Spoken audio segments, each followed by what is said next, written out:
ચાલો મિત્રો, સ્વાગત છે તમારું અમારી કિયા કિચન રેસિપીમાં। તો ચાલો આજે આપણે બનાવવાની છે ઝાલમુરી।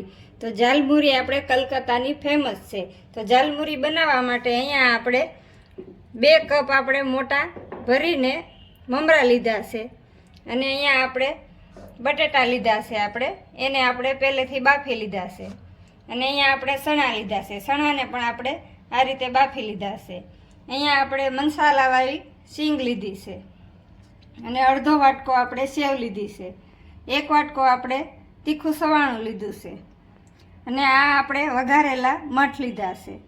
અહીંયા આપણે 1 ચમચી નમક લીધું છે, 1 ચમચી આપણે ધાણા જીરું પાવડર લીધું છે, આદુ મરચી અને ધાણાની પેસ્ટ આપણે બનાવી લીધી છે તીખાશ માટે। અહીંયા આપણે 1 લીંબુ લીધું છે, લીંબુને પણ આપણે 2 ભાગ કરી લીધા છે। લીલા ધાણા લીધા છે, 1 આપણે ટમાટર કાપી લીધું છે આ રીતે અને ચાટ મસાલો લીધો છે, 1 આપણે કાંદો લીધો છે, એને પણ આ રીતે આપણે કટિંગ કરી લીધો છે અને 1 કાકડી લીધી છે, એને પણ ઝીણી ઝીણી સુધારી લીધી છે। તો હવે આપણે બધાય મસાલા તૈયાર કરેલા એડ કરીશું મમરા સાથે। તો પહેલાં આપણે કાંદા એડ કરી દઈશું, પછી આપણે ટમાટર એડ કરી દઈશું અને કાકડી, બટેટા, બાફેલા ચણા, સવાણું અને સેવ, મસાલાવાળી સીંગ, આદુ મરચીની પેસ્ટ, લીલા ધાણા, ચાટ મસાલો, ધાણા જીરું પાવડર અને નમક અને લીંબુનો રસ પણ આપણે ઉમેરી દઈશું।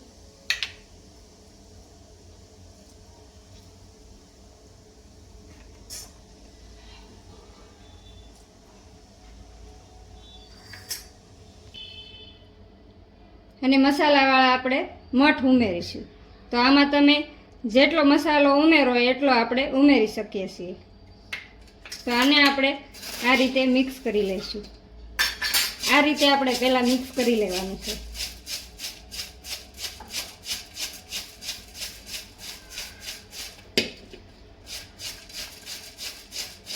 તો આપણી મમરા કે કોઈ મસાલો આપણે નીચે ઢોળાય નહીં અને સરસ મિક્સ થઈ જાય।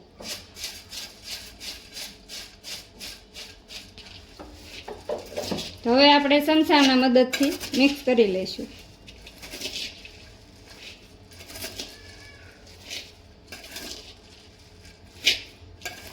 તો આ રીતે આપણે મિક્સ કરતા જઈએ તો આપણી ઝાલમુરી બનતા જ તે મોઢામાં પાણી આવે એવી બની છે।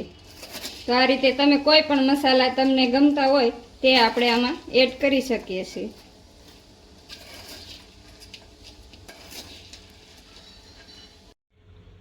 તો સરસ રીતે આપણે મિક્સ કરી નાખી છે અને તૈયાર છે આપણી ઝાલમુરી। તો તમને કેવી લાગી મારી રેસિપી? મારી રેસિપી પસંદ આવી હોય તો લાઈક કરજો, શેર કરજો અને સબસ્ક્રાઈબ કરવાનું ભૂલતા નહીં। કોમેન્ટ કરીને જણાવજો કેવી લાગી ઝાલમુરીની રેસિપી।